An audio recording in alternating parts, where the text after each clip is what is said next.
Hello and welcome to another tutorial in CATIA V5 R20 from basic to advanced. So in this particular tutorial I'll be telling you about the basic infrastructure of CATIA V5 R20. So first of all, this is basically the outer interface of this particular software.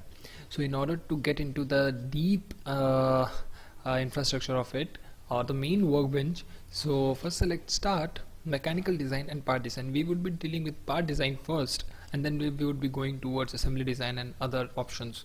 So first of all, click on start, mechanical design, and then part design, and any part name which you desire, and click on OK. So you have come up with the basic infrastructure of this particular software. So in this particular software I would be telling you about the basic infrastructures or the basic tools or toolbars that we are using. So I'll just place this over here, or I can place it over here itself.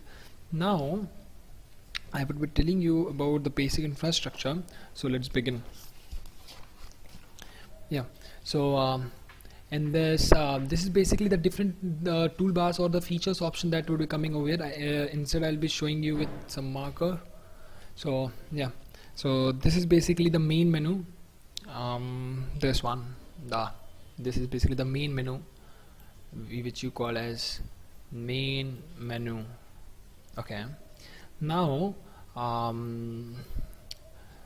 this one which you can see over here, this bar.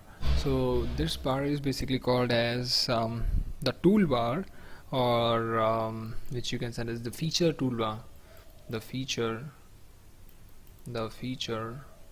toolbar.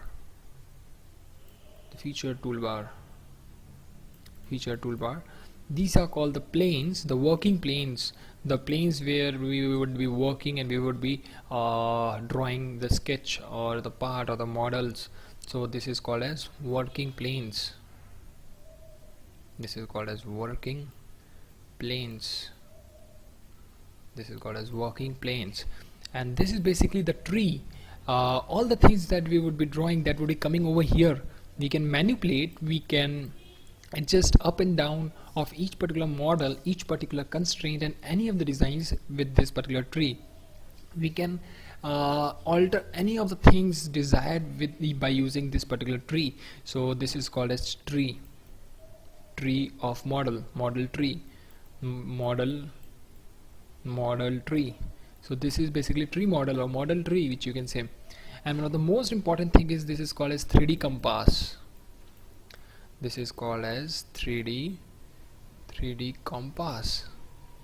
3D compass is basically nothing but it is used in order to move the tool, in order to move the model that you make, or you need to view at a particular side, like top view, front view, or side view. So you can easily monitor via this particular 3D compass.